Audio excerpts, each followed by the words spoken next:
Vamos a dar inicio, solo me permiten. Es que se me olvide. Vamos a comenzar a grabar. Estoy dando ingreso poco a poco a sus compañeros.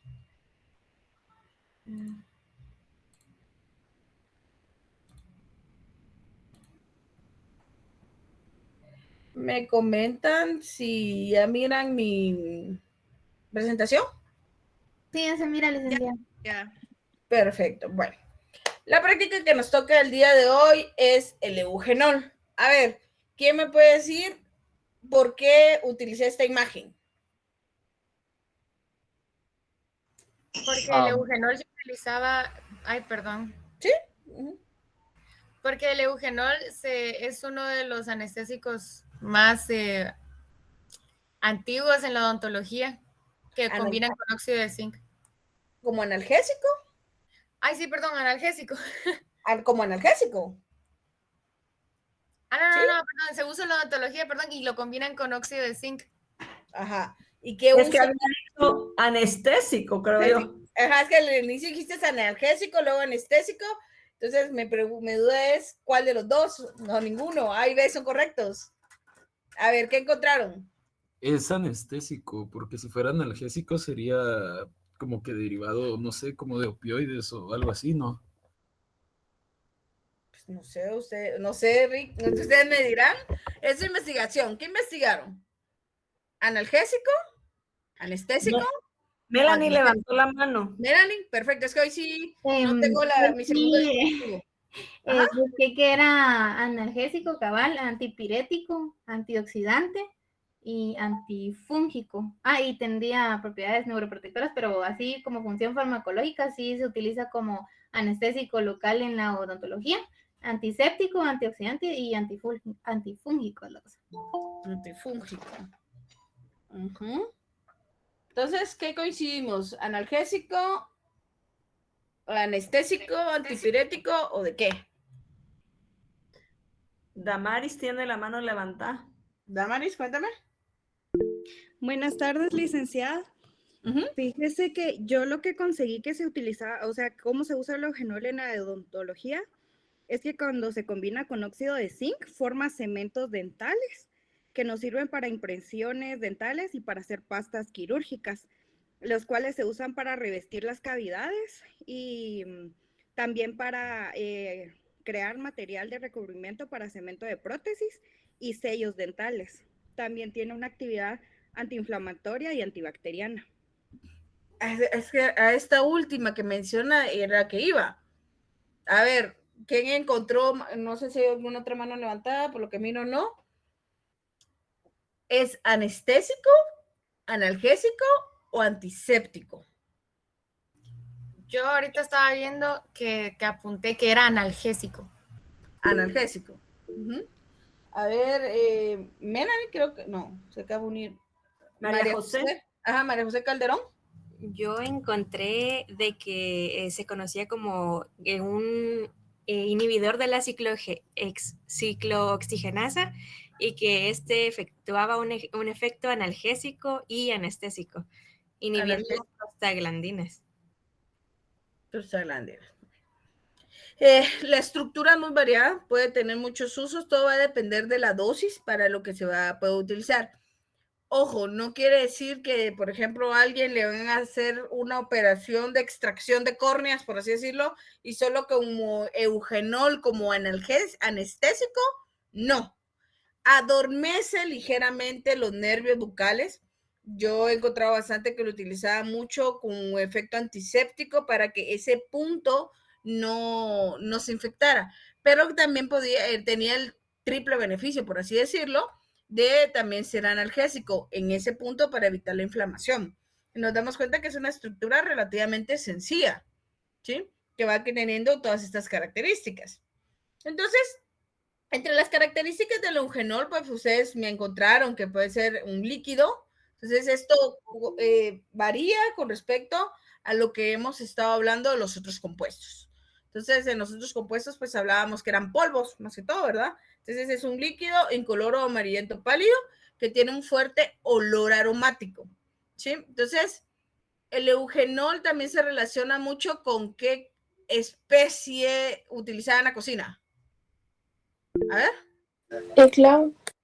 El clavo, exacto. Con el clavo de olor, ¿verdad? Y justamente del clavo es donde podemos extraer buen porcentaje. El eugenol es uno de los ingredientes de los aceites esenciales del clavo. Un aceite esencial, pues, es el metabolito secundario que está en las plantas aromáticas, o sea, en las plantas que tienen muchos aromas, y se les conocen como compuestos aromáticos, aparte por su estructura de anillo aromático que tienen, pero también porque tienden a ser los responsables del olor. ¿Por qué son los responsables del olor? Por su bajo punto de ebullición. Digamos, ellos se evaporan fácilmente, entonces es lo que nosotros percibimos. Y es donde viene la diferencia entre un aceite fijo y un aceite esencial o aceite volátil, ¿sí? Los aceites volátiles pues están formados por muchos compuestos de hidrocarburos pequeños y, por ejemplo, el aceite de clavo, uno de sus ingredientes es el eugenol. Uno, no es el único, pero es el que da ese color característico. Se oscurece en presencia de exponerse al aire. ¿Por qué se va a oscurecer? Por la oxidación que puede sufrir y la cadena puede variar, ¿verdad? Y es ópticamente inactivo. A ver, ¿qué quiere decir que es ópticamente inactivo?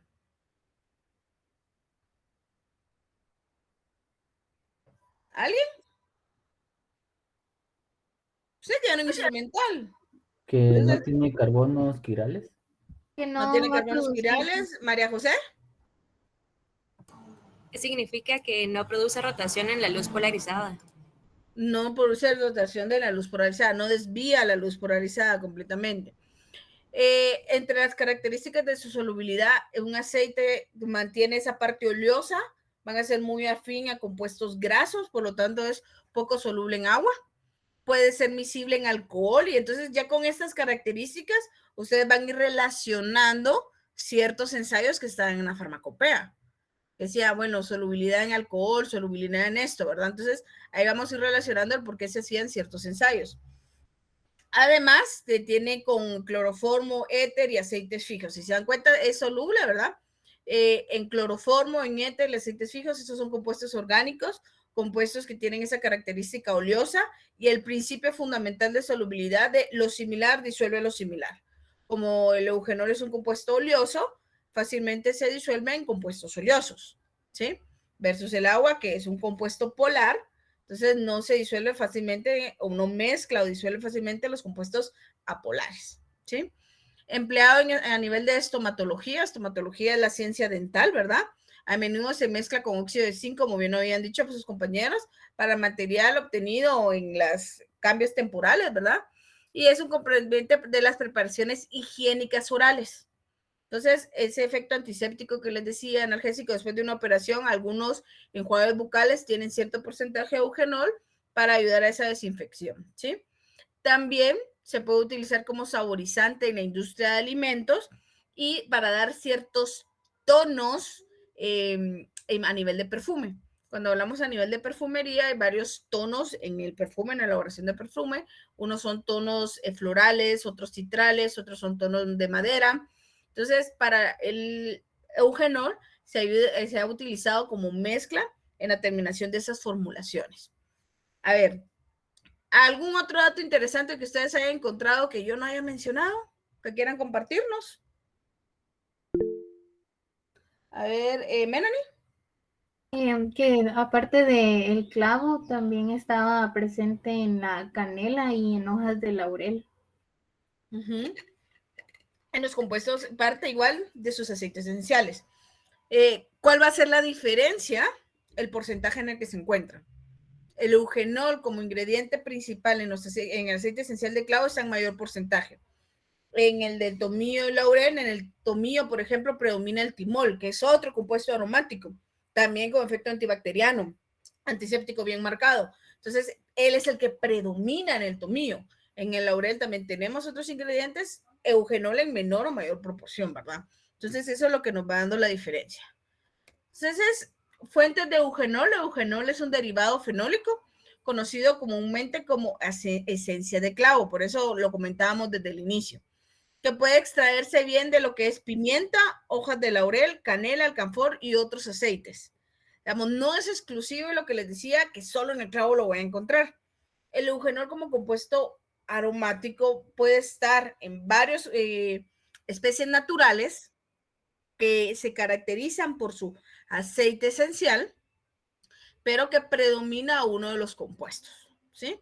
Entonces, el eugenol en mayor porcentaje, pues se encuentra en el clavo y está muy relacionado con eso, pero también puedo extraerlo y aislarlo de otras fuentes, como puede ser la pimienta, hojas de laurel, etcétera, ¿sí?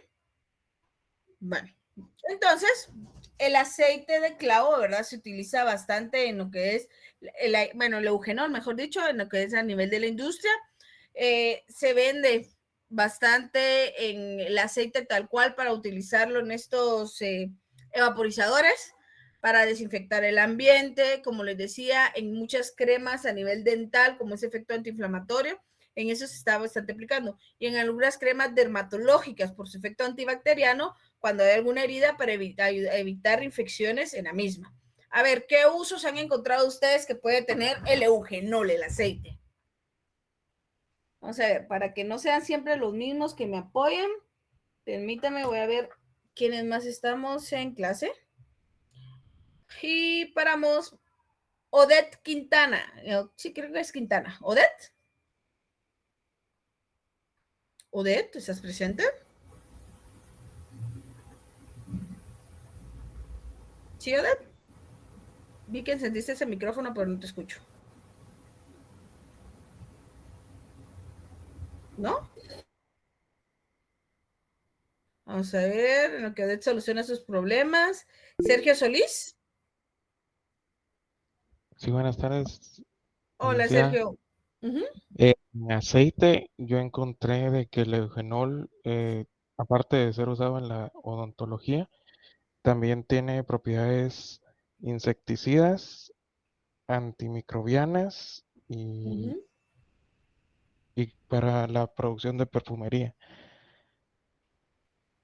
Entonces ahorita insecticida, mencionó algo muy importante, ¿verdad? Entonces comenzó a venirnos dengue, chikungunya y venían mosquitos y todo, y ahorita estamos viendo esos repelentes. Entonces los aceites esenciales son muy utilizados como insecticida, repelente de mosquitos para evitar propagaciones y enfermedades, ¿sí? Pero es algo muy, muy, muy característico. Carla Canú. Perdón, creo que alguien había levantado la mano. Sí, Olimpia, después te doy la palabra. ¿Carla? Sí, buenas tardes, licenciada. A ver, ¿algo más que nos quieras aportar? Yo encontré que se utilizaba en perfumería y en cosmética. Cosmética, ¿cómo en cosmética? Para darle ciertos toques antioxidantes. Antioxidantes. Vamos a ver qué es esa característica que tienen. ¿Olimpia? Yo solo quería mencionar que con todo esto del dengue, estaban mandando imágenes de cómo hacer como sprays antimosquitos y que era que tenían que poner un montón de clavitos de olor en alcohol y echarle como aceite para poder rociarnos sobre el cuerpo. Entonces, por lo que decían de que era insecticida, me recordé. Exacto. El altanol lo que va a hacer es extraer el aceite esencial, bueno, lo logra extraer y es lo que nos vamos a ir aplicando como repelente, ¿verdad? Entonces, es igual, ¿alguno de ustedes ha ido a Monterrico? ¿No? ¿No saben a pasear? ¿Sí? Algo muy característico de Monterrico son unos mosquitos que yo ya hace rato fui a hacer una colecta por parte de estudio, porque no es que me guste el calor, pero por una investigación fui a Monterrico. Yo venía muy, muy contenta que dije, ni me picaron los mosquitos. Mejor no hubiera llamado la salación. A los 2 días me salieron las ronchas de los picotazos, ¿verdad? En todas las piernas y brazos. Una comezón tremenda. Entonces, muchas personas lo que aconsejan también es el tabaco, los cigarros, comenzarlos en un frasquito de alcohol, diluirlo y eso aplicarlo. El aroma del tabaco repele los mosquitos. Algunos dicen que también el complejo B, ¿verdad? Que consumirlo y como ese se termina exudando en el sudor de uno, también repelen los mosquitos. Entonces, estos compuestos, buscando sus características de aceites esenciales, nicotina, su efecto repelente de mosquito, insecticida, es lo que se va utilizando, ¿verdad? Entonces, y ahorita que en los casos de chikungunya, COVID y todo van aumentando. Bueno, COVID no es por transmisión de mosquitos, pero está el dengue, Zika y chikungunya. Están comenzando a tomar auge nuevamente. ¿Sofía? Sí, ahorita que mencionó lo de los cigarros, yo también encontré que el eugenol también está en los cigarros, entonces también por eso es de que lo que usted dijo que hay que deshacer el cigarro, ayuda con el tabaco y aparte también con el eugenol. Entonces es como que más fuerte esa reacción que tiene. Exacto, ahí van esos compuestos ahí mezclándose.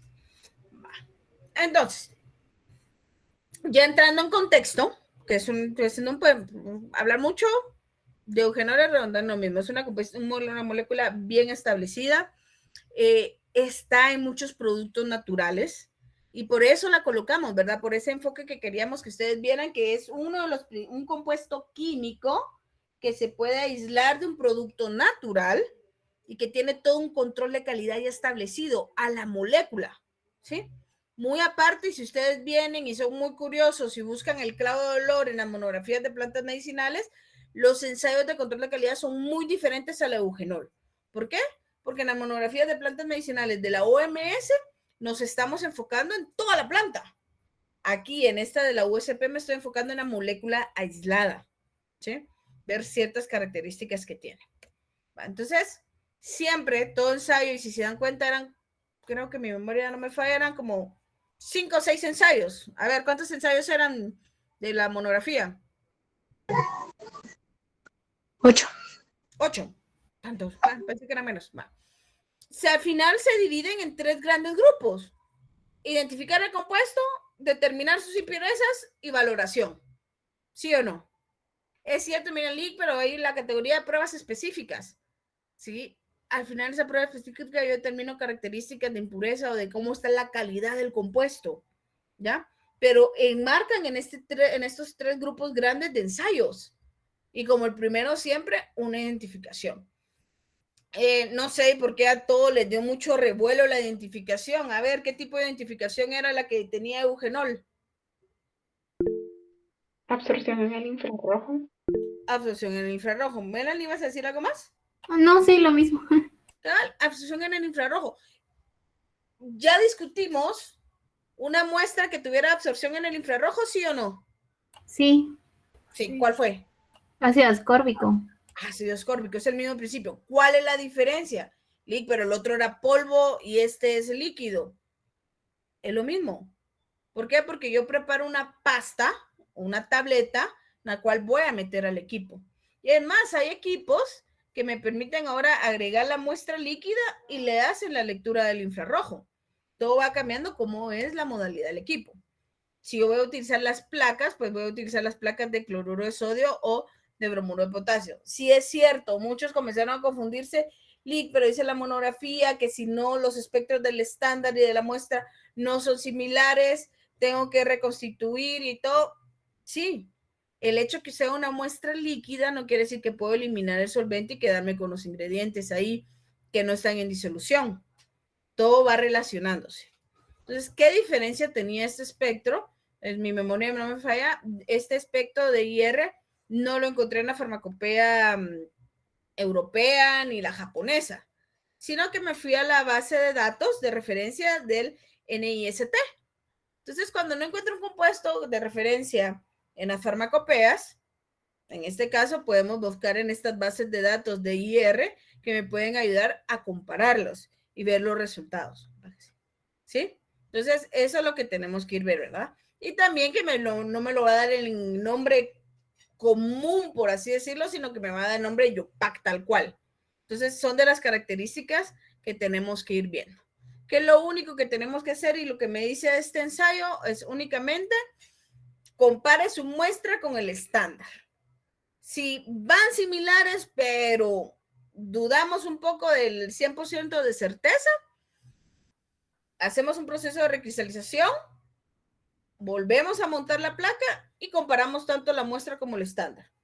Eso es lo que hay que hacer, ¿sí? ¿Dudas o inquietudes?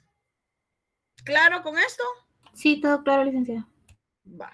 Y como les decía, si no encontraban, porque ustedes lo tenían que colocar, podemos utilizar estas bases de datos de referencia. Eso es lo nuevo que traemos para el día de hoy. Bueno, todos los ensayos de impurezas.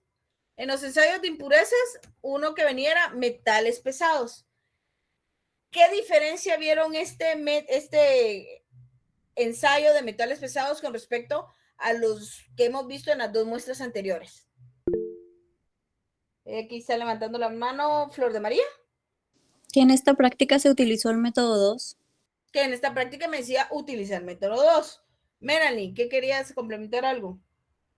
Es que solo era lo mismo. Y creo que era lo del tubo prueba, pero ya no. Sí, no. Ese ensayo me decía trabaje con el método 2. Margaret. Yo entendí que se usaba el método 2 porque en esta ocasión no era una solución incolora. En cambio, en el método 1 sí tienen que ser las soluciones verdaderas, creo que es. Exacto, soluciones verdaderas, no hecho que sean incoloras. Justamente era mi pregunta. Margaret nos respondió antes de haber hecho la pregunta. ¿Por qué este método? ¿Por qué el método 2? A ver, Margaret, ¿podrías ayudarnos a aclarar bien el por qué con esta muestra me tengo que ir por el método 2 y no método 1? Ahí sí me lo puso difícil, pero bueno, yo había entendido así, pero creo que lo malinterpreté con lo del color, porque mencionaba algo de que en el método 2 se empleaba para preparaciones que no fueran transparentes, pero creo que lo entendí mal. Que no sean transparentes o que formen cierto color o no son soluciones verdaderas, que no se logren disolver. Porque recuérdense que nosotros al final lo que vamos a estar viendo es lo que se va formando hasta abajo, ese precipitado. Si tiene mucho color que no me va a permitir visualizar el fondo, ese puede ser un interferente, o que no se disuelva completamente la muestra para liberar los compuestos. Entonces, el método 1 se utiliza cuando las soluciones forman soluciones verdaderas y son incoloras.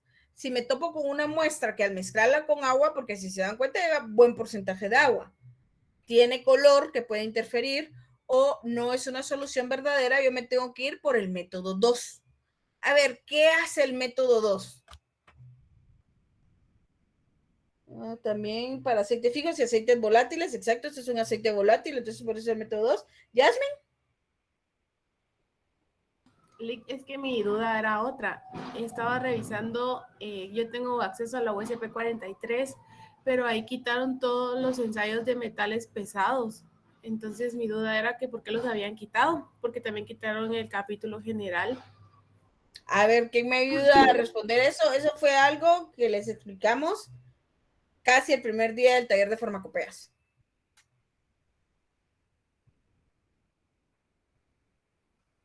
Bueno, sin el casi. El primer día del taller de farmacopeas explicamos eso y se lo volvió a repasar en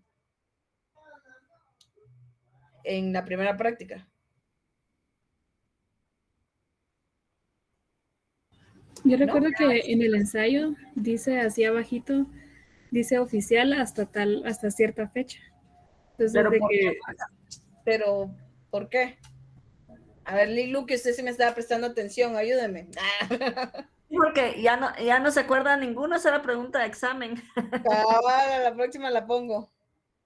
Sí, desde el principio la licenciada Nereida, incluso como en la farmacopea que ustedes están usando, así como dice Margaret, les dicen oficial hasta tal fecha. Esto significa que después de esa fecha ya no va a pedirse el ensayo de metales pesados. Entonces, la licenciada Nereida les dijo desde el principio que ya lo estaba quitando la farmacopea, porque en Estados Unidos ya confían en que la materia prima, ya los proveedores tienen que certificar que está libre, pues, o sea, que cumple con metales pesados.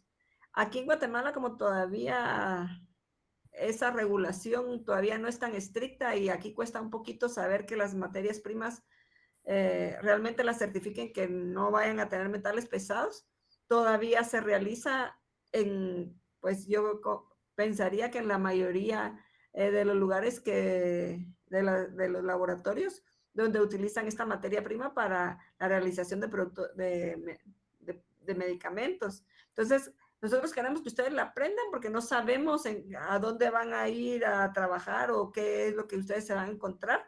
Todavía que lo aprendan, porque todavía aquí en Guatemala sí se sigue haciendo el ensayo de metales pesados. Yo me atrevería a decir que en la mayoría de los laboratorios, porque tal vez materias primas importadas pueden venir ya certificadas de que ya no tienen metales pesados, pero en las materias primas nacionales creo que todavía no llegamos a ese nivel de certificación. Entonces, por eso es que nosotros se los estamos enseñando, aunque sabemos que ya tiende a desaparecer este ensayo y pues en países más avanzados ya desapareció. No sé si te puse buena atención, Nereida. Sí, 100 puntos. Se ganó los puntos extras del corto de hoy. No sé si eso aclara la duda. Sí, gracias. Entonces, hacemos ese método. Ahora me pregunta, si no estoy mal, estaba preguntando cómo es el procedimiento. Voy preguntándoles poco a poco y ustedes me van a ir ayudando. A ver, Alejandro. Alejandro, ¿estás presente? Sí, aquí estoy. A ver, ¿cuál es uno de los primeros reactivos que se utilizan que le vas a ir agregando a tu muestra? ¿A cuál de todos? Por ejemplo, yo recuerdo, se utilizaba la solución amortiguadora de acetatos, ¿no? Pues puedes ver tu diagrama de flujo. Estamos hablando del procedimiento de metales pesados, método 2. Ajá, sí, sí, sí. Por ejemplo, se preparaba una muestra prueba, una preparación prueba, perdón, y una preparación estándar. Entonces... Ahorita te estoy hablando de tu muestra. Antes de irnos a preparar los 3 tubitos, a tu muestra le hacemos algo para prepararla ya para la última parte del procedimiento, que es muy común con el método 1. Pero previamente, ajá. ¿Cuál es el primer reactivo? Humedecerla con ácido sulfúrico. ¿Sí? Ácido sulfúrico. ¿Cuál es la función del ácido sulfúrico?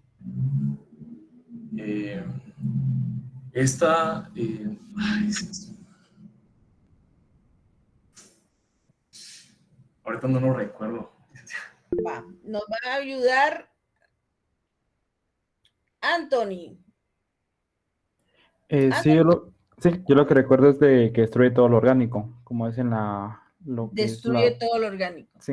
Entonces, Ale me escribía, licenciada, pero ¿cómo voy a humedecer la muestra si la muestra es líquida?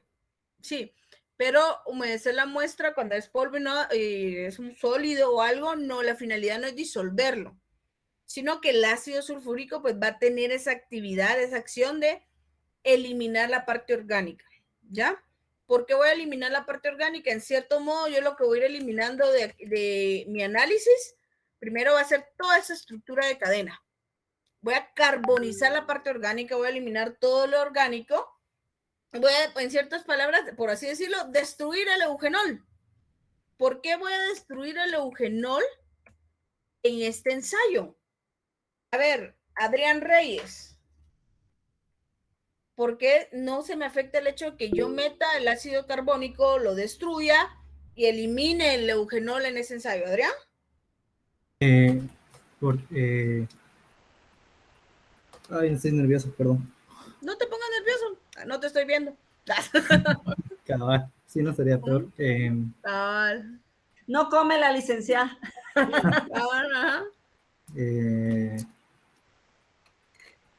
¿Por qué no afecta que esté en ácido sulfúrico, dijo, verdad? Sí, ¿por qué no me afecta o por qué no hay problema que yo diga el ácido sulfúrico viene y se elimina todo lo carbónico? Y lo carbónico que yo tengo ahí es el eugenol.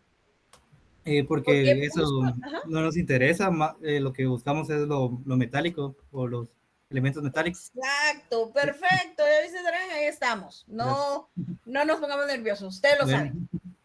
En el ensayo, en esto de las impurezas, aquí me dejó de interesar el principio activo, ¿sí? No me interesa el eugenol solo me interesa en 2 ensayos en específico fuertemente, identificación y valoración, ¿sí? En otros como densidad relativa y índice de refracción sí me va a interesar porque es característica del compuesto. Pero cuando estoy hablando de las impurezas, yo no voy a identificar el eugenol, en este caso, ¿verdad? Sino como bien nos dijo Adrián, me voy a identificar a los metales pesados, ¿sí? Entonces vengo carbonizo y me dice hasta que se quede, deje de generar humos blancos. Ahora pregunto nuevamente. Dulce María. ¿Dulce María? Sí, aquí estoy, buenas tardes. A ver, ya le agregamos el ácido sulfúrico. Ya me explicaron que es para eliminar todo el compuesto orgánico. Y ya Adrián me dijo que no me importa, no hay problema que yo mate al eugenol, porque a él no es el que yo estoy identificando, sino los metales pesados. ¿Sí? ¿Cuál es el segundo reactivo que entra en este proceso de preparación de muestra? ¿O no hay? Es más, ya, miren chicos, si saben que estoy preguntando diagrama de flujo, revisen su diagrama de flujo. Como ya les dije, no estoy viendo que están revisando, solo necesito que colaboren conmigo. Ahorita. Solo no lo van a abrir desde su cuaderno. ¿Ácido clorhídrico? ¿Ácido clorhídrico? Diana, ¿qué opinas? Diana Chávez, tenía la mano levantada. El ácido nítrico, licenciada. Ácido nítrico, no confundamos los ácidos. A ver, Diana, ¿y cuál es la función del ácido nítrico? Creo que es desnaturalizar todo lo que quedó orgánico, ¿no? No, lo orgánico se encarga el ácido sulfúrico. El ácido nítrico no carboniza, no destruye la parte orgánica. Por eso cuando se miran series de asesinos seriales y así y todo, con ácido sulfúrico es que desintegran los cuerpos. No con ácido nítrico. Anthony. Sí, yo que recuerdo es para disolver posibles sales minerales. Perfecto, Anthony, si leo bien el capítulo general. Justamente, el ácido sulfúrico, yo eliminé ya lo orgánico, puede ser que se me formó ahí una sal de tipo inorgánica, entonces con el ácido nítrico ayuda a disolverme esa sal, a eliminarla. Entonces ya termino trabajando, luego incinero, luego agrego agua, digestión, filtrar, y después sigo ya con todo el proceso normal, que el método 1, ¿sí? De solución estándar de plomo, que le agrego esto, que agua, tiocetamina y glicerina base, y comparo mi muestra estándar y mi muestra control, ¿sí? Entonces, el paso diferente, antes de llegar a la parte de los 3 tubitos, es el carbonizar la muestra, destruir las sales, hacer el proceso de incineración, luego una digestión, y ya después del filtrado continúo normal. La especificación no cambia, ¿o sí cambia? Con respecto al método 1, ¿hay cambio de especificación? ¿Sí se me escucha o no se me escucha? Sí se te escucha, Nereida. A ver, chicos, ¿cambia la especificación? ¿O los perdí cuando seguía hablando? No cambia, no cambia. Ajá, no cambia la especificación, es la misma. Que el precipitado formado en la muestra no es mayor que la del estándar, y la del tubo control es igual o mayor que la del estándar para que la corrida sea válida. ¿Dudas, preguntas, inquietudes, comentarios pesados? ¿Jimena? Sí, licenciada, ahorita me surgió una duda porque cuando yo leí el capítulo general de metales pesados métodos, en la preparación solo hablaba, por ejemplo, de que teníamos 2 tubos, que era la preparación estándar y la preparación muestra, y no hablaba de control, y en la preparación tampoco había como de, por ejemplo, preparar control según un método 1. Entonces me da duda. Pues sí se prepara, yo me recuerdo que sí lo dice. O solo el estándar, pero voy a verificar. ¿Sí? María André.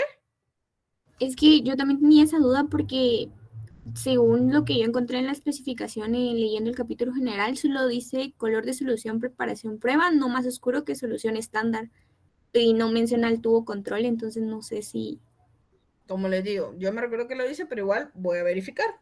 Y luego verificamos con Isela antes de hacer la calificación de sus cuadernos. ¿Sí? Entre tanta prueba se me puede llegar a confundir el procedimiento. Lo bueno que ustedes la tienen bien fresquecita. Entonces, eso es con respecto a este primer ensayo. Algunos me decían, licenciada, la monografía no dice cuánto pesar. Pero por eso nos da el cálculo. En el capítulo general me dice, si no dice la monografía, utilice esta fórmula empleando el límite y sabe cuánto pesar. Y luego la pregunta fue, si es un líquido, ¿cómo lo peso? que eso era incorrecto por el hecho que sea un líquido. Ustedes saben que podemos pesar líquidos, ¿sí o no? O los líquidos solo puedo medirles volumen. Se los comento porque fueron preguntas en común, no porque estén malas, sino que al final, o preguntas ilógicas, sino que al final las saco a colación, porque puede ser una duda general que surja, ¿verdad? Y para entrarnos todos en el mismo contexto. Porque tal vez muchos tenían la misma pregunta, pero solo uno fue el que se salió la duda al momento de preguntarme. Sí estamos conscientes de que las sustancias líquidas también las puedo pesar. Sí, ¿O hay sí. alguien que no esté de acuerdo? Sí. Sí. ¿Cómo lo hago? ¿Hay una balanza para pesar líquidos? ¿Cómo hago eso? Porque yo sé muy bien que hay una probeta, una bureta que mido volumen. ¿Cómo peso un líquido? Con la densidad del líquido, con la cantidad de la densidad del líquido. No, porque al final ahí lo estaría convirtiendo para volverme un volumen. A ver, ¿cómo pesa un líquido? Yo pensaría que de normal solo setara el instrumento que se utilizara. Exacto, normal, igual. Mi balanza analítica, solo que no voy a utilizar papel encerado porque no es un polvito, ¿verdad? Sino que puedo poner un beaker, taro el beaker y ahí peso mi líquido. ¿Queda eso claro? Obvio. Sí, licenciada. Va. ¿Cuál es el límite del ensayo? No más de 40 partes por millón. No más de 40 partes por millón. Perfecto.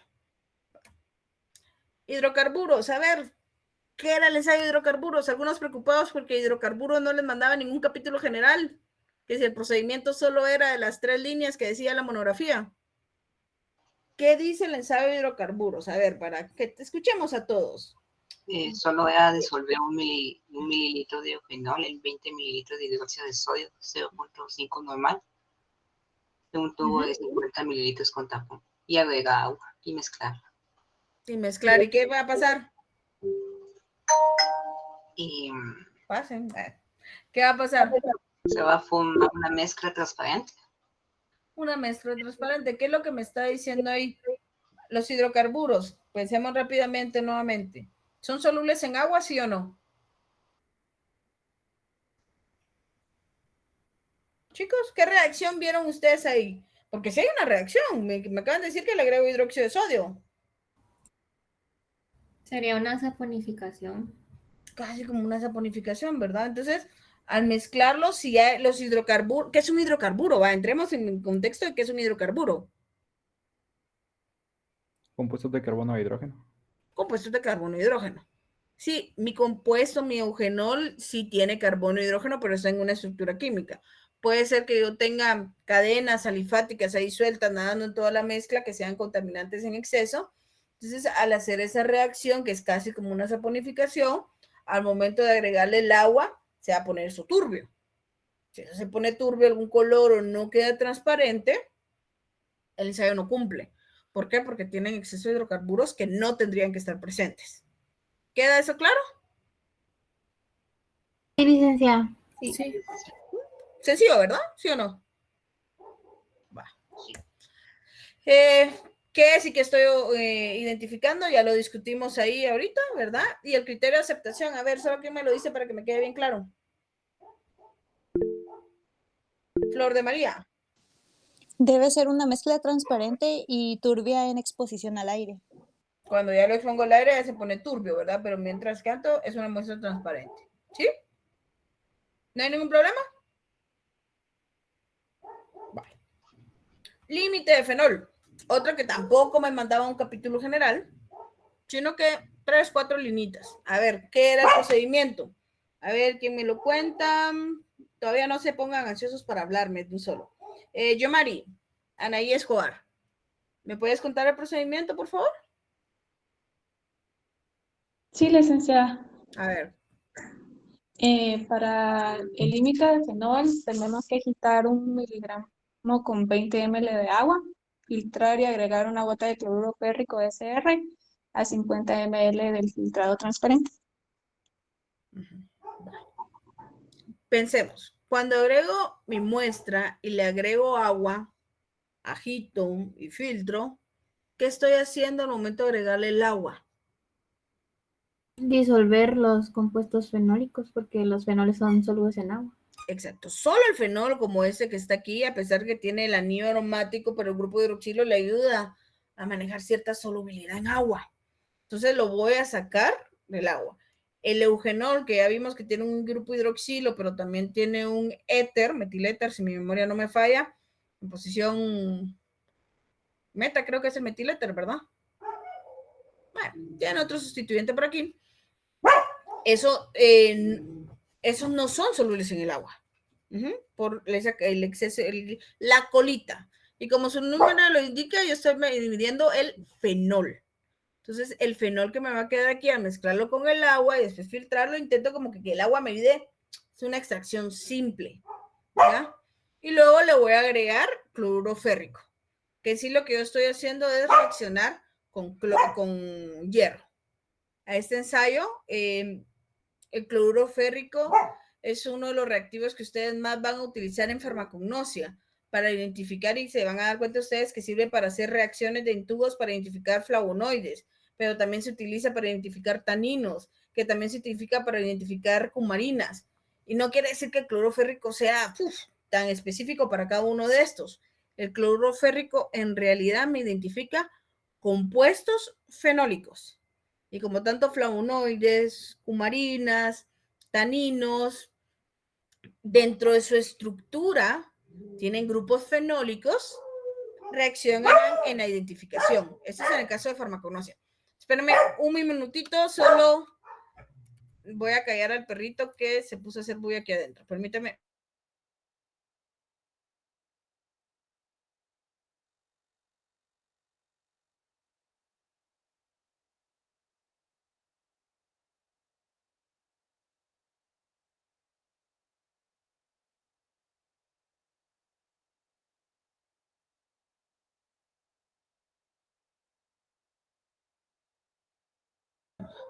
Perdón, chicos, yo sé por aquí se había quedado encerrado el perrito y se puso ansioso. Entonces, como les decía, el cloruro férrico ayuda a identificar esos compuestos fenólicos. Entonces, mi ensayo o este ensayo, yo lo que quiero ver es el fenol libre y a ver si está dentro de un límite permitido. Eso es lo que voy a hacer. ¿Por qué se hace este ensayo? A ver, ¿por qué creen que tengo que hacer este ensayo?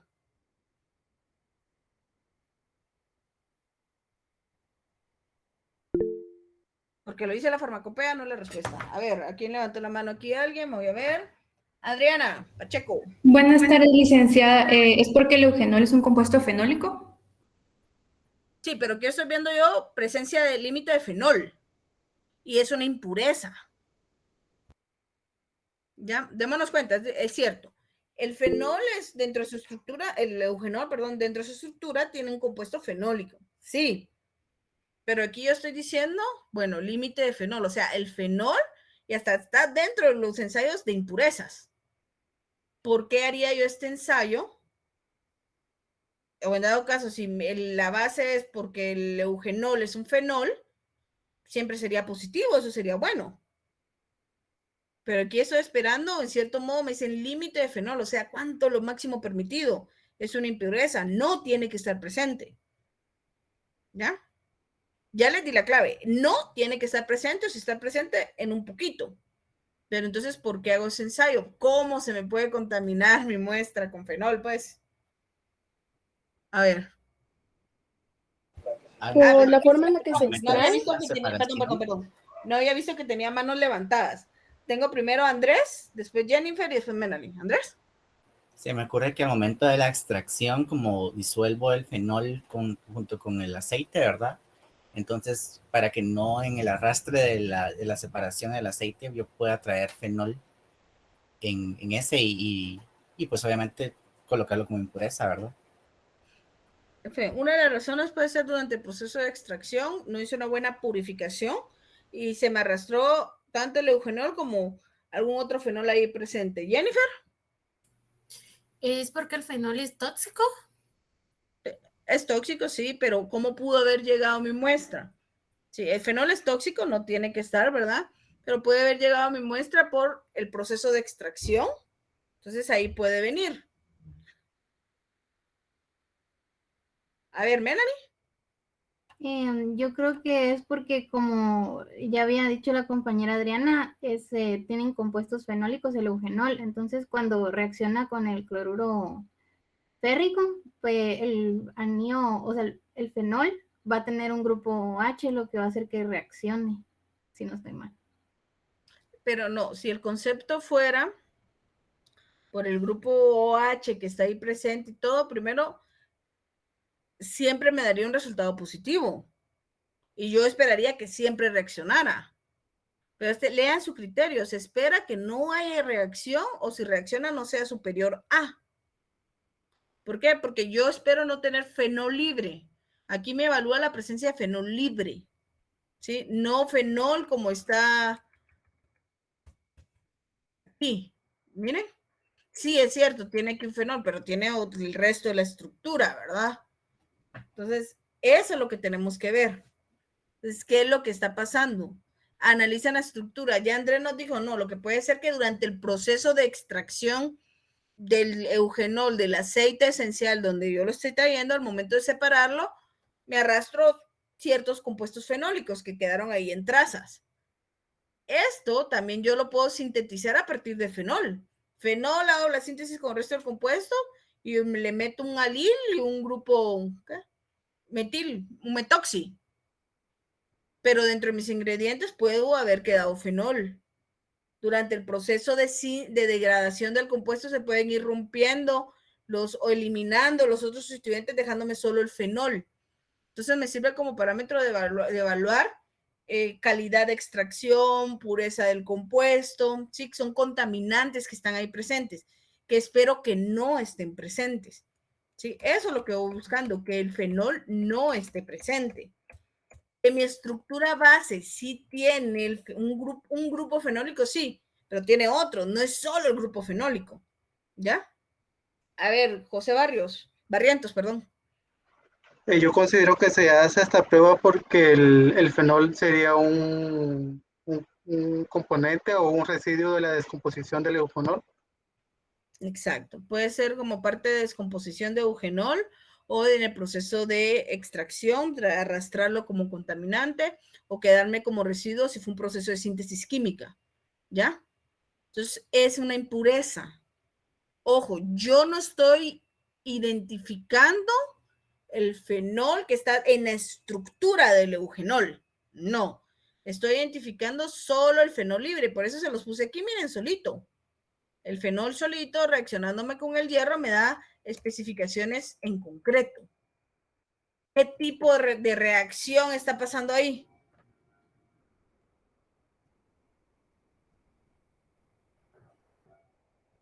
¿Qué tipo de reacción? A ver, ¿qué tipo de reacción pusieron, pues?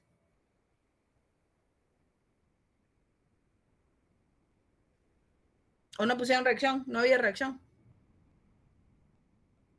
Si bien estos ensayos eran esta monografía era la más pequeña, sí era la que traía un poquito más de reacciones en comparación con la otra. Bueno, excepto sulfato, ¿verdad? Que sulfato de magnesio era grande. A ver, chicos. Si no investigamos, ¿qué reacción? ¿Ah? ¿Reacción de complejos? No, no es formación de complejos.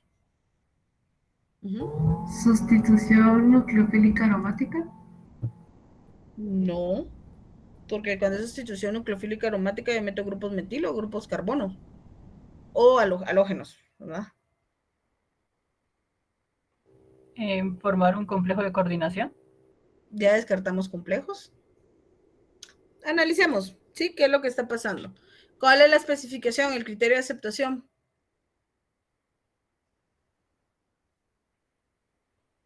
¿Qué tengo que ver yo que pasó en el tubo para aceptar la muestra?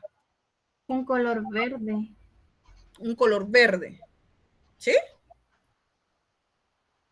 Sí. Sí. Sí, la prende un color verde grisáceo. Verde grisáceo. ¿Qué color tengo que observar para no aceptar la muestra? O para decir no cumple. Flor de María, Corona. Azul o violeta. Azul o violeta. Son más que todo reacciones óxido-reducción, las que voy a estar viendo ahí. Entonces, cuando se me va un azul o violeta, quiere decir que había muchos grupos fenólicos y ese fue el viraje. Si se me queda en color verdecito, ahí está, verde grisáceo. Si me va en azul violeta, se descarta. Entonces,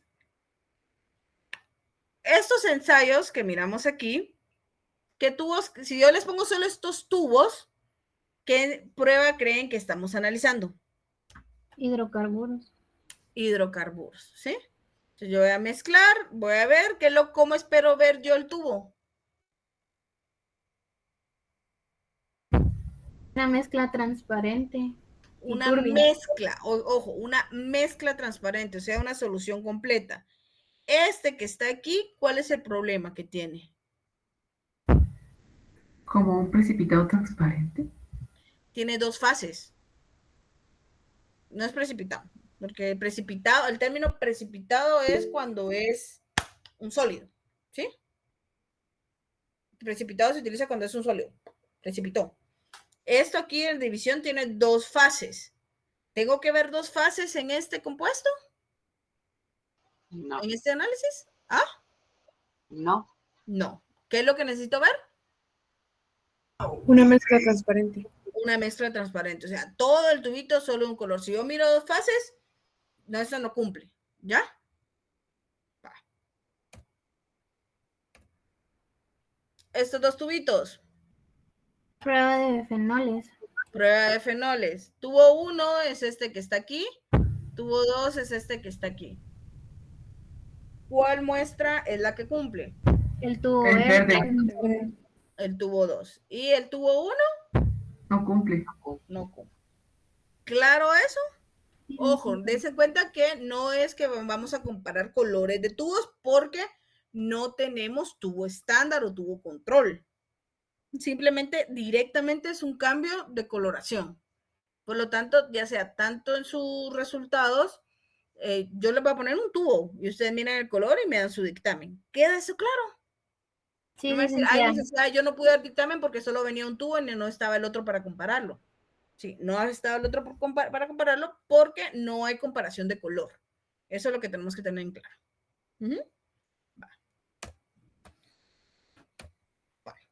Y luego entramos a las pruebas específicas. Aquí en las pruebas específicas, pues, tenemos lo del peso específico. A ver, ¿en qué se basa el prueba específico? Bueno, vamos a comenzar preguntando directo. A ver, Pamela Lima. ¿Pamela Lima? Sí, licenciada. Tu pregunta es, ¿cómo se llama la cristalería o equipo que empleo para hacer el ensayo de peso específico? Un pictómetro escrupulatosamente limpio. Es un pignómetro, ¿sí? Pignómetro, ¿sí? Sumamente limpio. Ya, perfecto. Pignómetro. A ver, Sofía Abigail. Sí, aquí estoy presente. ¿A qué temperatura se realiza el ensayo? A 25. A 25 grados centígrados. ¿A menos? A menos que la monografía diga algo, lo contrario. Lo contrario, exacto. Por ejemplo, alcohol, se hace prueba peso específico o gravedad específica, es igual utilizando el pignómetro, y se tiene que hacer si mi memoria no me falla, 14.5 grados centígrados o 15 grados, 5 grados centígrados, porque el peso sí varía conforme va aumentando la temperatura. Entonces, este ensayo en sí lo que va a ver es la relación del eugenol con quién. A ver, Dariani Varías. ¿Dariani? ¿Estás presente, Dariani? ¿No está Dariani? Así que el chat no lo estoy viendo, solo estoy viendo micrófono, chicos, micrófono encendido. Recuérdense que eso es lo que nos ayuda a que fluya bien el laboratorio. A ver, en lo que Dariani arregla su micrófono, vamos a ver, Eric Julián. Dígame, licenciado. A ver, peso específico es un ensayo que mira la relación entre la muestra, en este caso eugenol, versus quién. ¿Con quién? ¿El agua? Por decir, ¿El agua? Con el agua, exacto. Entonces, ¿qué es lo que yo necesito hacer? Pues utilizo un pignómetro. Estos pignómetros son estos recipientitos que ustedes miran aquí. Hay de diferentes tamaños, los venden de 10 ml, 25 ml, 50 ml. Traen su termómetro para poderlo trabajar en una temperatura en específico. Y este capuchoncito que miran aquí. Todo eso, todo ese sistema está calibrado, dado una temperatura en específico. Nosotros tenemos que llenar completamente el pignómetro, completamente quitándole el capuchón, lo llenamos. Cuando metemos el termómetro, pues desplazamiento de Arquímedes, por principio de Arquímedes, nos va a salir un poquito de muestra por el hoyito que está aquí y le ponemos el capuchón. Secamos bien por afuera sin dejar huellas y es lo que pesamos a una temperatura en específica. Si por azares del destino yo llego a quebrar el capuchoncito, ya no sirve el equipo. Tengo que comprar nuevamente todo el equipo, ¿sí? No es solo, los capuchones no son intercambiables, son esmerilados a la temperatura, al gruesor en específico y están calibrados, ¿sí? Y ayudan en todo el proceso de calibración para el equipo. Pensemos si nosotros tuviéramos ahí una muestra muy volátil como es el eugenol, si yo no lo tapo, fácilmente se me puede estar evaporando y me va a estar cambiando el peso que voy a estar realizando. Tengo que hacer la medición en el mismo pignómetro. Yo no puedo decir, bueno, voy a usar 2 pignómetros, en uno peso el agua y en el otro peso el aceite, o peso el eugenol, o peso mi muestra. No funciona así. ¿Por qué? Porque estoy comparando bajo las mismas condiciones.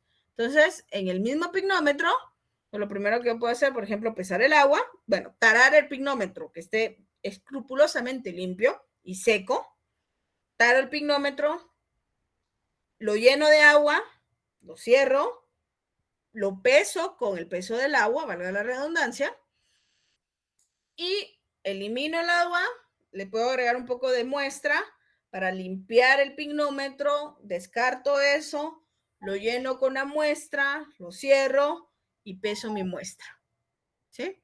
Entonces voy a tener esos pesos en específico, ¿ya? Entonces, ya con eso yo voy a calcular la razón o la relación. Es una división sencilla. Técnicamente va a ser el peso de su muestra en la parte de arriba. Perdón. Es el peso del pignómetro con agua en la parte de arriba, partido el peso de su muestra en la parte de abajo. Para sacar el peso en específico y ahí lo van a ir determinando ustedes. ¿Cuál es el criterio de aceptación?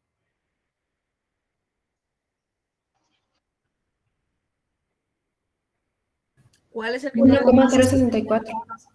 1.064 a 1.070. 1.070. ¿Sí? Va. Esos son los criterios que están. ¿Con qué dimensional? A ver, Melanie, ¿tenías una pregunta o querías apoyarnos? No, sí, cabal, eso era mi pregunta, es ¿con qué dimensional? Ustedes, díganme. Es adimensional. Adimensional. Es adimensional. ¿Por qué es adimensional? Porque yo tengo gramos arriba, gramos abajo, se elimina. Es adimensional. ¿Queda eso claro la pregunta? Sí, licenciada, gracias. Va. Perfecto. Luego, pues, tengo el ensayo de intervalo de destilación. Este ensayo, pues, lo que me va a ayudar es en realidad, a ver,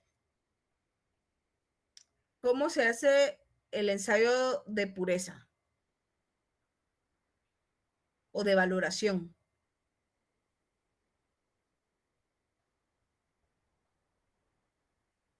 Revisen su monografía, sus diagramas. ¿Cómo se hace o qué método es el de valoración? Es un método directo porque la muestra interacciona con el valorante. ¿Cuál es?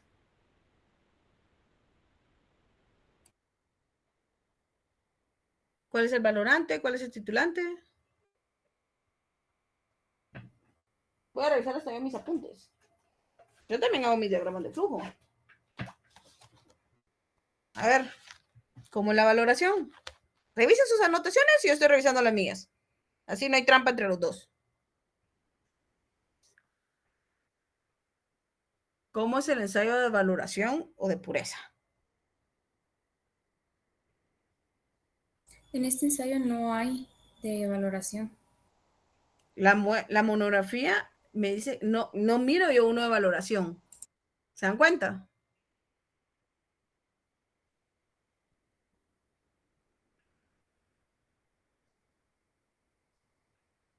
¿Chicos? Sí, licenciada. Sí, licenciada. Pero me estaban diciendo que era directo.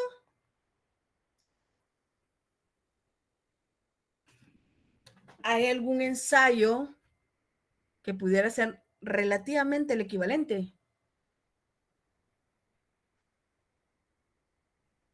¿Qué opinan ustedes? Pienso que podría ser este porque nos dice más o menos cuánto podemos recuperar en cierto, bueno, aquí usa temperatura. Entonces nos dice que tiene que ser no menos de 95% entre 250 y 255 grados. En una destilación, yo lo que voy a hacer es, pues, evaporar y separar de la mezcla donde tengo el compuesto activo o lo que yo quiero, se evapora y luego se va a volver a condensar por cambios de temperatura. Juego cambios de temperatura. Primero caliente para que comience a evaporar, luego pasa un condensador y comienza a enfriar y voy recibiendo gotita a gotita. Como bien nos dijeron sus compañeros, y nadie preguntó por qué no hay valoración, ¿verdad? Preguntaron de todo durante la semana, excepto eso. Por el tipo de muestra que es, el ensayo de intervalo de destilación puede servirnos como parámetro de grado de pureza, porque el eugenol se evapora o se mantiene ese rango de destilación o el eugenol solito a esa temperatura de su punto de evaporación, ¿sí? Entonces, todo lo que yo logre recuperar en el intervalo entre 250 grados centígrados y 255, vamos, yo comienzo a ver la destilación, ¿sí? Y comienzo a ver, bueno, a tal temperatura fue esto, puede comenzarme a destilar a 100 grados algunas cosas, después otras a 200, pero el rango que a mí me interesa y al que yo le voy a estar prestando mucha atención es lo que me comienza a destilar de 250 en 250 y 255 grados centígrados. Todo lo que se destile en ese momento es lo que yo voy a medir cuánto fue lo que recuperé. Por así decirlo, si yo pongo 100 mililitros de eugenol en mi balón de destilado, comienza mi proceso y en el rango de 250 a 254.5 grados centígrados, me destiló una porción. Y cuando yo mido esa porción, equivale a un 91 mililitros, recuperé 91 mililitros en ese rango de temperatura. ¿Cuánto es el porcentaje obtenido? Si inicié con 100. 91%. 91%. ¿Cumple o no cumple? No cumple. No cumple. Ese es como mi grado de pureza. ¿Ya? Entonces, no cumple el ensayo. Versus, si tenés el rango, yo obtengo el 95, 98. No voy a obtener más del 100% porque es un porcentaje. Es imposible que yo me di 100 y entre el 50 y 70 recuperé 110 mililitros. Ahí algo hice raro, ¿verdad? Entonces, eso me sirve para también evaluar si en la mezcla no hay otros compuestos aromáticos que te estén dando como el mismo olor o la misma tono de olores a la muestra que sean como posibles contaminantes o adulterantes, ¿ya?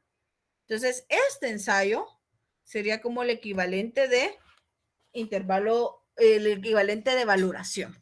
Pues se utiliza un equipo de destilación, ¿sí? Coloco mi balón de destilación, a una temperatura normal, comienza a subir por la columna, y aquí es donde yo comienzo a ver a qué temperatura llegó cuando destilo. Aquí comienza a ir vapor, vapor, vapor, entra en el refrigerante, y el refrigerante pues va pasando una corriente fría para que con el choque y cambio de temperatura, lo que va en estado gaseoso, el vapor, se condense y yo lo voy recuperando en mi baloncito recolector. Así de sencillo. Aquí que puedo agregar el núcleo de ebullición para que se esté moviendo y mantener la temperatura constante en todo el recipiente. Lo que más me interesa es verificar qué temperatura fue y cuánto medí en este ángulo, ¿verdad? En este punto. Y luego, pues por medición de volumen, si yo sé que había agregado 100 mililitros o 200 mililitros y al final recuperé 220, digamos, si agregué 150 mililitros y recuperé 130 mililitros, calcular a ver si eso está dentro del 95%. Ojo, a la temperatura en específica. Porque de nada me sirve a mí decir, bueno, miren, me reportó de que de 245 a 250 grados centígrados se recuperó o se obtuvo 90 mililitros, 95 mililitros de 100. Ah, sí, aquí está el 95%.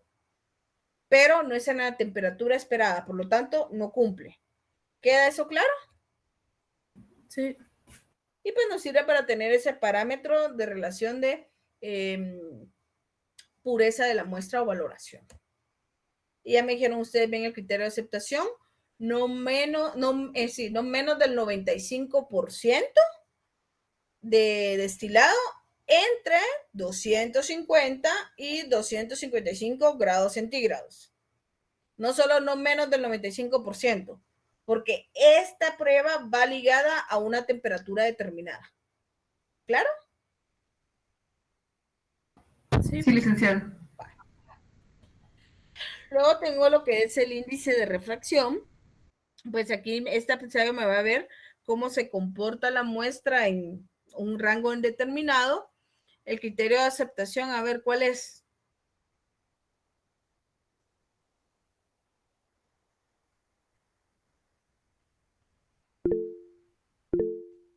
Sara García. Es de 1.540 a 1.542 a 20 grados. Ajá. Muchos decían, licenciada, pero mire, no me dice el procedimiento. Sí, porque el procedimiento va a depender del equipo que usted cuente en su laboratorio. Solo nos dicen las condiciones, cómo tendría que limpiarlo, entonces va a depender del equipo. Estos son por lo general los equipos de índice de refracción, donde se coloca una gota de la muestra en el prisma y pasa un haz de luz. Aquí lo que yo tengo que lograr ver en el ocular, se visualiza este circulito con esta X. ¿Qué es lo que tengo que lograr hacer? Es que justamente el nivel, por así decirlo, el claro oscuro, me quede cabal en medio de la X, ¿sí? Si se me mira así como azul difuminado o amarillo difuminado, es que coloqué mal la muestra.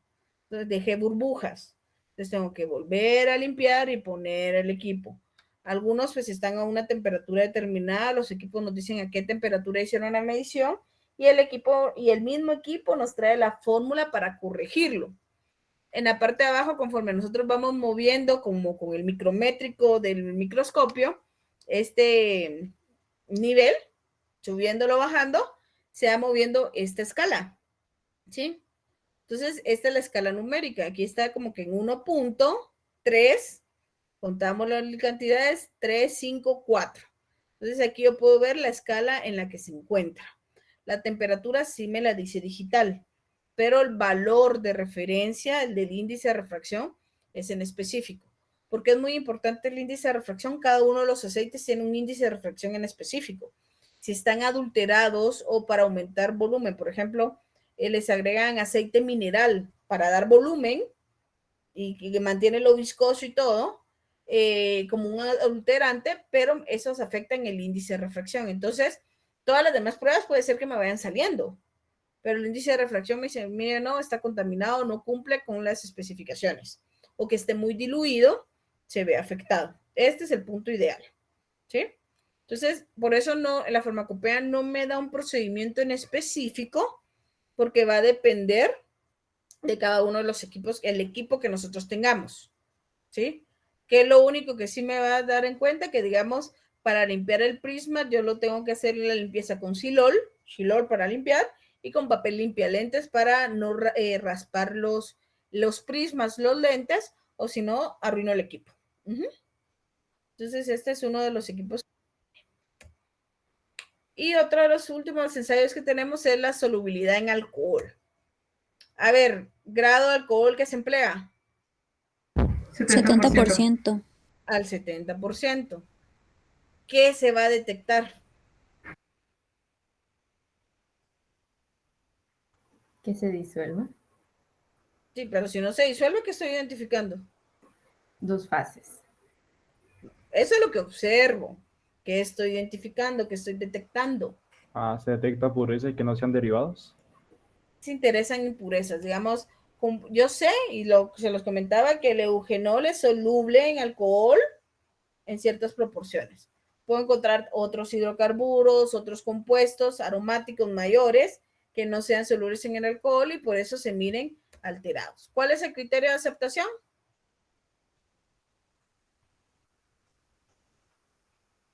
O sea, ¿cómo miro que la muestra cumple o no cumple? Un volumen se disuelve en 2 volúmenes de alcohol al 70%.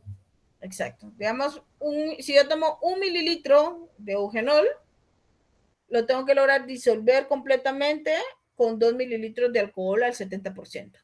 Lo mezclo, no se forman 2 bases, sino 2 fases, sino que va a estar bien mezclado. ¿Sí? A ver. Analicen. ¿Cuál de estos tubos? Son 3 muestras distintas, A, B y C. ¿Cuál puedo decir si cumple? Solo antes, Eric. ¿Cuál es la pregunta? Ahorita me surgió la duda, ¿por qué es al 70%? Quiere decir que si es más alto el nivel el contenido de alcohol, pues no se va a disolver o algo por el estilo. La proporción en la que se maneja. Lo que pasa es que si lo manejas, porque recuerda que es miscible en alcohol, ligeramente soluble en agua, si lo manejo al 70%, absoluto, por así decirlo, los otros compuestos que no sean eugenol también se van a disolver. Entonces estaría generando yo falsos positivos, o falsos negativos, mejor dicho. No sé si eso aclara la duda. Sí, claro, gracias. A ver, vamos. A, B o C. ¿Cuál está bien en la muestra? Esas son 3 muestras verdaderas y me dieron estos resultados. A ver, tengo aquí a Gabriela, creo que es Fernanda. Sí, licenciada. A ver, El muestra A. Bueno, el A. ¿La rechazas o la aceptas? La rechazo. ¿Por qué? Porque se ven 2 fases. Porque se ven 2 fases. Perfecto, gracias. Gregorio. ¿Piensas de licenciada? A ver, Gregorio, buenas tardes. Muestra B, ¿la aceptas o la rechazas?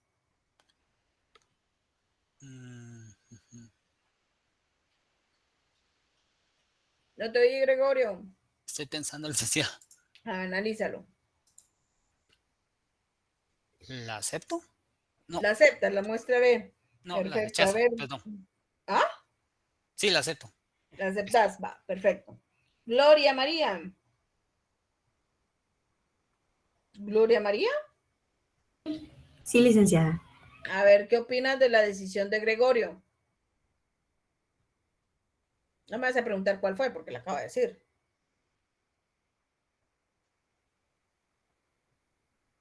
Gloria María, ¿se te apagó el micrófono? ¿Qué opinas de la decisión de Gregorio? Es que no estoy de acuerdo, pero sinceramente no me recuerdo. ¿Qué opinas? ¿De acuerdo o desacuerdo? Desacuerdo. ¿Por qué?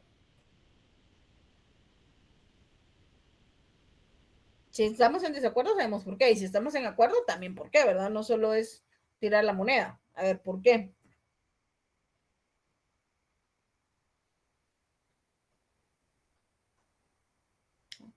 Ivonne López. ¿Se rechaza por el color? ¿Se rechaza por el color? Sí, parte del criterio el que lo rechaza por el color, porque yo estoy viendo que no se me está formando una solución verdadera, ¿verdad? Tiene que ser, la especificación dice que se disuelve completamente, no hay ningún cambio en proceso de turbidez, ¿ya? Exacto, lo rechazo. A ver, Kaylee Alejandra. Sí, licenciada. ¿Qué opinas de la muestra C? La muestra C sí la acepto, porque sí se nota que lo que ocurrió ahí es que se disolvió. Forma una solución verdadera, transparente, no hay problema. ¿Queda claro con el análisis de hidrocarburos? No, perdón, de solubilidad en alcohol. ¿Sí? Escucho que... ¿Sí, Teresa? Licenciada, disculpe, yo tengo una pregunta. Entiendo que el eugenol puede tener un tono amarillo claro. No, olvídelo. Ya, ya me respondí solita en mi cabeza. Lo siento. Perfecto. Eso está bien. Bueno. Dudas, inquietudes, si se dan cuenta, es una práctica sencilla, corta. Lo más complicado ya lo discutimos. Pero a pesar de ser una práctica corta y sumamente sencilla, el mayor valor que tiene es el análisis que vamos realizando, vaya el criterio, porque esta prueba no, a diferencia de las otras, no hay un ensayo que diga valoración.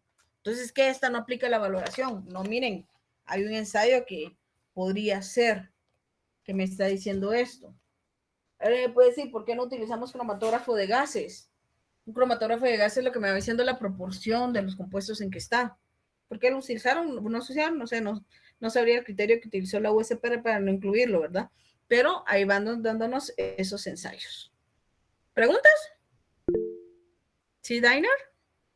Buenas tardes, licenciada. Disculpe con una pregunta. Digamos, ustedes, así como en el departamento, tienen el equipo, el HPLC o el cromatógrafo de gases. Fíjate que esos son los dos únicos equipos que no tenemos y que, pues, quisiéramos tenerlos. ¿Qué ventajas existen? De que el HPLC está en el departamento de análisis aplicado. Entonces, conforme ustedes van avanzando en los cursos, ahí tienen opción de utilizarlos. En ocasiones intentamos coordinar que si tuviéramos esas muestras, poderlo utilizar. ¿Cuál es la limitante? Que a la misma hora que estamos dando nosotros laboratorio, ese departamento también está dando laboratorio y tendríamos choques de estudiantes y que estamos en dos niveles distintos. Entonces, por eso nosotros intentamos enfocar todos los ensayos en todo lo que sea reacciones de instrumentos, espectrofotometría, valoraciones ácido-base, toda esa parte pulirla, porque sabemos que en el uso de los equipos muy probablemente ahí se los van a utilizar. Y lo que es cromatógrafo de gases, pues tampoco lo tenemos, el costo de mantenimiento de eso es un poquito elevado, pero la facultad sí lo tiene, digamos, en teoría, en análisis instrumental, ustedes aprenden a utilizarlo y ahí en la UAI existe ese equipo para que ustedes, para uso de docencia e investigación. Ok, muchas gracias. ¿Mónica? Sí, yo tengo una duda, pero digamos, por lo que pues, usted explica, ¿verdad? Solo tenemos un cálculo, que es el cálculo del peso específico. Sin embargo, usted mencionó que es muestra, bueno, o sea, como el pignómetro del agua, con el agua dividido el pignómetro de la muestra. Sin embargo, yo mi fórmula la tengo diferente, o sea, tengo que es el pignómetro con la muestra menos la tara del pignómetro, y eso se divide en el pignómetro con el agua menos la tara del pignómetro. Sí, mira, ahorita te soy sincera, permíteme revisar, porque sí está viendo un poquito la relación, pero vamos a ver, ahorita vamos a sacarnos de duda. ¿Tú dónde viste el cálculo? Lo más importante es dónde lo vimos. Fíjese que como yo ya llevé farmacognosia, teníamos el manual y justo ahí, pues, también como que sacábamos el peso específico, entonces me guié de ese folleto que teníamos. Pero los valores, ¿cómo está? A ver, ¿qué más desde el punto de vista de densidad? ¿Qué es más denso? ¿El agua o el aceite? ¿Y el aceite? ¿Aceite? un aceite volátil. Es que eso No, depende. es agua. Exacto, eso depende. Muy probablemente tú utilizaste ese para aceites fijos. Si mi memoria no me falla, y se hace con aceite de girasol y de otros. ¿O no? Sí, sí. Esos sí son más densos que el agua. Si tú mezclas agua en tu cocina, andáselo. No te digo que lo hagas porque, o sea, no, tu mamá me va a regañar a mí. Pero si ustedes agarran un vasito de agua, le ponen un poco de agua y aceite de cocina, lo mezclan, el aceite de cocina por lo general va a quedar abajo, no se mezcla. Es más denso. Digamos el que Los aceites esenciales son menos densos. Entonces, ¿cómo hago yo la relación rápido mentalmente? Si te das cuenta, los valores son mayores a 1 o menor que 1. El valor de referencia. Mayores a 1. Mayores a 1. El agua, si pesa más por ser más densa y queda abajo que el aceite, ¿cómo nos quedaría el valor de referencia? Menor a 1. Menor a 1. ¿Sí? Pero si me da chance, no tengo, por eso ahorita el valor de referencia, y si te das cuenta, la farmacopea no te dice, y te dice, es la relación de agua con este fulanito de tal. O relación de la muestra sobre el agua. O sea que siempre tendrá que ir el más denso abajo. Exacto. Para que nos quede. Ahí no necesariamente el más denso, sino el valor de referencia. Si me permites, eso yo lo tendría que verificar. ¿Sí? Okay. Pero si mi memoria no me falla, sí es como se los expliqué. Lo malo que ahorita... Aquí está. No encontraba mi pestaña de cálculos. Pero no, esto es clase, necesito laboratorio.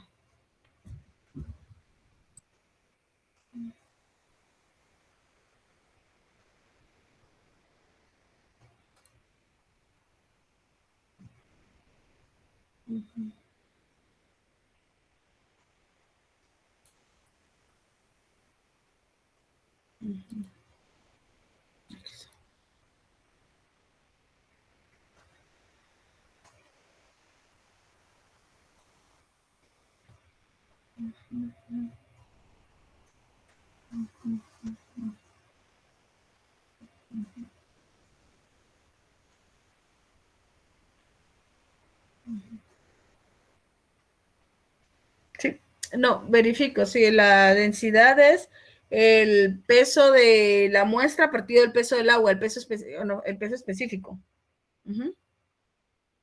Ok, gracias. Y también siempre se le resta a ambos la tara, ¿verdad?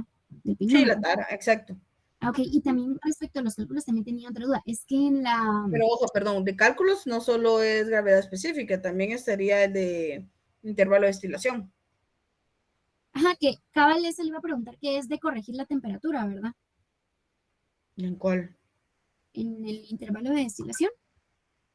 ¿Cómo corregir la temperatura? El intervalo de destilación es el que te dice, a esta temperatura tú tienes que obtener tanto por ciento.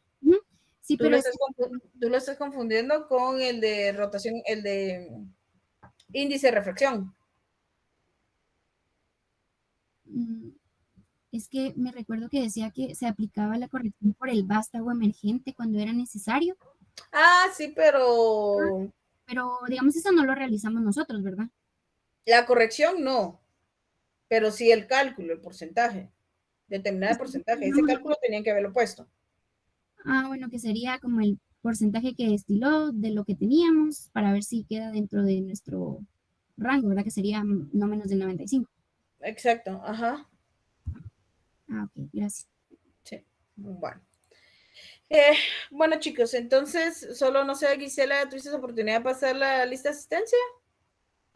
Aún no leak porque esperaba que fueran las 45, pero la puedo pasar ahorita. Sí, pasémosla ahorita porque ya con esto terminamos, así, como les decía, esta era una práctica rápida, si ustedes pueden terminar de prepararse para el examen y a nosotros nos dan oportunidad de terminar de prepararles el examen, sí, porque todavía seguimos ajustando pequeños detalles con respecto a eso. ¿Luque? Solo quería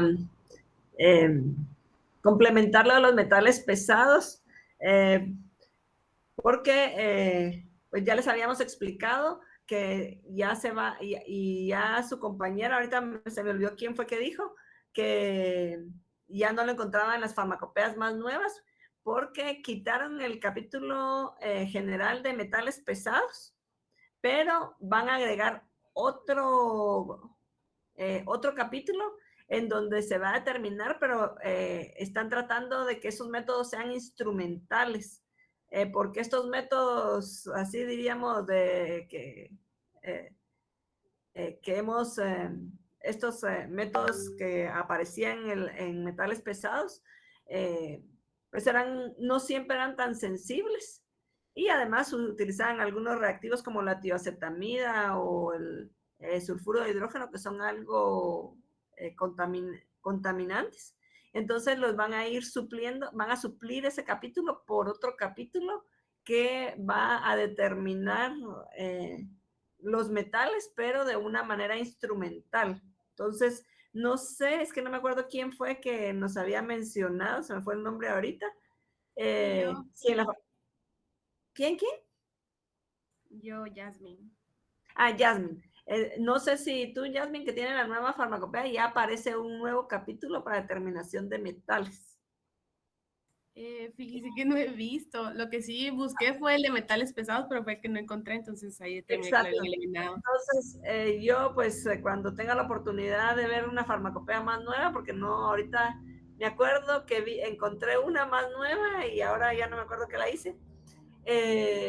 Entonces, lo voy a revisar porque iban a quitar ese capítulo generales de metales pesados, tal y como se los estamos enseñando, pero van a sustituirlo por algunas pruebas instrumentales. Entonces, de todas formas, nosotros sabemos que los laboratorios nacionales no todos cuentan con instrumentación, ni son tan rápidos en poderse modernizar, y por eso es que nosotros todavía no les hemos quitado el ensayo de metales pesados, porque sabemos que todavía se hace en muchos laboratorios aquí en Guatemala. Entonces, también quería complementarles eso, porque encontré en la página de la USP que ellos van a sustituir ese capítulo. Entonces, solo para que vayamos aprendiendo todos. ¿Sí, Eric Julián? Sí, no encontraba el botón. Sí, tenía una duda, pero era ahorita con lo que mencionaba mi compañera Mónica, con respecto a los cálculos.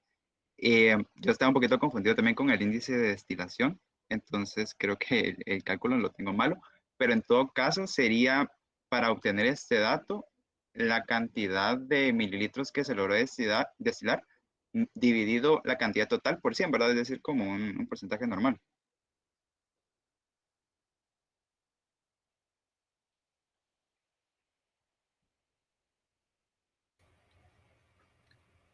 Perdón, Eric, ahorita sí me puedes repetir tu pregunta.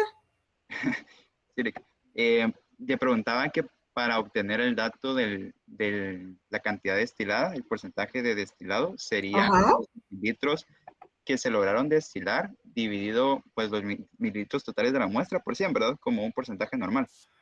Sí, digamos, usted, todo está relacionado a la cantidad de muestra que pone. Por ejemplo, yo puedo decir, puse en el proceso de destilación 250 mililitros. Eso equivale a mi 100%. ¿Sí? Recuperé en el rango de temperatura 190 mililitros. ¿Qué porcentaje es? Una regla de 3, por así decirlo. No sé si se aclara la duda. Gracias, licenciado. Va. Bueno, entonces, chicos, ya nos pasaron el listado de asistencia, si no estoy mal. Entonces, con eso concluimos el día de hoy el laboratorio. Nos miramos según como está programado ya en la agenda que les pasé, aproximadamente a las 5 menos 10, perdón, vamos a estar comenzando a dar ingreso. Ustedes fueron testigos de que el jueves pasado, cuando de la nada les pedí a todos encender el micrófono y todos lo encendieron, el ruido externo fue muy bajo en comparación con el que me ponen cuando ustedes tienen examen parcial. ¿Sí? Entonces, les vuelvo a decir lo mismo. Tengan consideración con ustedes mismos y hacia sus compañeros. Estoy muy segura que en sus hogares, si ustedes le avisan a sus familiares que en ese momento van a estar en exámenes, que si pueden disminuir el ruido externo, ellos van a colaborar porque solo quieren lo mejor para ustedes, ¿ya? Entonces, pónganse la mano en la conciencia entre ustedes, pónganse la mano en la conciencia en colaboración de sus compañeros, porque por estar en la distancia y todo, la evaluación se hace con cámara encendida y micrófono encendido durante toda la evaluación.